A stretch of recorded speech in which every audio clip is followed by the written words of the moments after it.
Les Québécois ne réalisent pas qu'ils ont déjà perdu ce qu'on appelle la primauté parentale. Officiellement, on dit encore que les parents sont les premiers responsables de leurs enfants.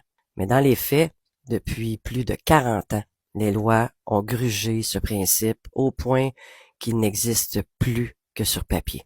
Les enfants ne relèvent plus de leurs parents, mais bien de l'État. Tout commence le 15 janvier 1979 avec l'entrée en vigueur de la loi sur la protection de la jeunesse. On présente ça comme une avancée humanitaire, une façon de protéger les enfants contre la maltraitance. Mais cette loi a fait entrer un principe nouveau et lourd de conséquences. L'État devient le garant ultime de l'enfant. Les parents ne sont plus l'autorité finale, ce sont les fonctionnaires. Les juges et la DPJ, c'est eux qui décident. Ce n'est plus une relation familiale, mais une relation administrative. La primauté parentale devait être respectée, mais dans la pratique, elle est vite passée au second plan. On a vu des enfants arrachés de leur foyer, non pas pour violence, mais pour des motifs aussi vagues que conditions de vie jugées inadéquates. Trop petits logements, pas assez de nourriture dans le frigo, manque de ressources financières. Au lieu de soutenir la famille, l'État a choisi de punir les parents et de transformer l'enfant en pupille du système. En 1998, une autre étape cruciale s'ajoute avec la loi sur l'instruction publique. L'école devient obligatoire. Ça peut sembler banal, mais cette obligation retire aux parents une liberté fondamentale, choisir eux-mêmes le parcours de leur enfant.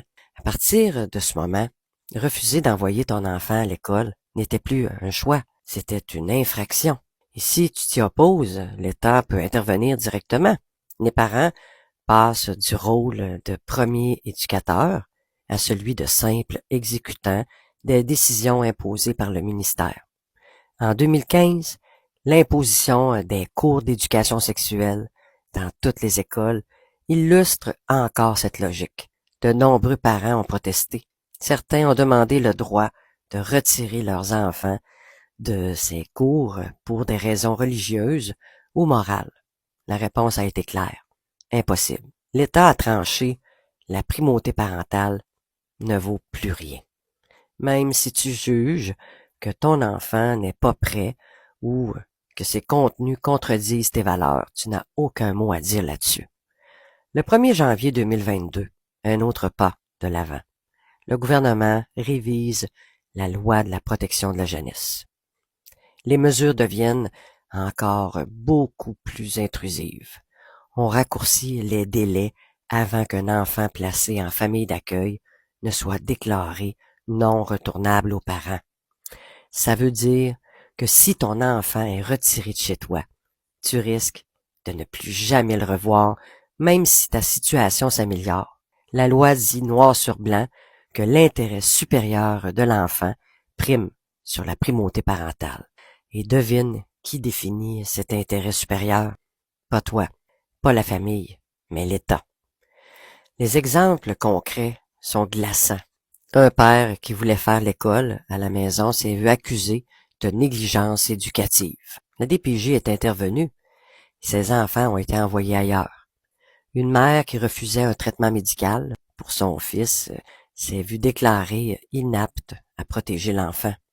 On a placé le garçon, malgré ses pleurs, malgré les supplications de la mère. Dans plusieurs cas, les policiers débarquent la nuit, enlèvent les enfants et les placent en urgence. Tu te réveilles avec la chambre de ton enfant vide et un document officiel qui dit que l'État a décidé pour toi. La primauté parentale est devenue une coquille vide. Elle existe dans les textes. Mais la pratique démontre que c'est l'État qui prend toutes les décisions structurantes, comme l'école, la santé, les valeurs transmises. Les parents sont consultés parfois, mais jamais considérés comme l'autorité suprême. On leur demande d'obéir et de collaborer. Sinon, les sanctions tombent. Aujourd'hui, des centaines de familles québécoises vivent ce cauchemar. Elles sont souvent pauvres, isolées, incapables de se défendre. L'État les juge inaptes et leur retire leurs enfants. C'est une double peine. Tu souffres déjà de manquer de moyens et on t'arrache en plus ce que tu as de plus précieux au monde. Et une fois dans le système, l'enfant est très rarement rendu à ses parents. Il est pris dans une mécanique froide où les liens biologiques comptent moins que les décisions d'un comité. Il faut que les Québécois comprennent une chose très simple. La primauté parentale a été remplacée par la primauté étatique de l'État. Chaque réforme, chaque amendement, chaque directive a contribué à renforcer ce pouvoir, petit à petit, comme toutes les lois. Et une fois que l'État s'approprie un droit, il ne le redonne jamais. Aujourd'hui, il s'agit de ton enfant. Demain, ce sera ton mode de vie, ta santé à toi, tes croyances. On nous répète que c'est pour protéger les enfants, mais protéger ne veut pas dire déposséder. Protéger ne veut pas dire arracher un enfant à ses parents pour l'envoyer dans une institution ou une famille étrangère. Protéger devrait vouloir dire soutenir les parents, leur donner les moyens de remplir leur rôle correctement. Or, ce n'est pas ce qui se passe, là. L'État ne soutient pas, il contrôle.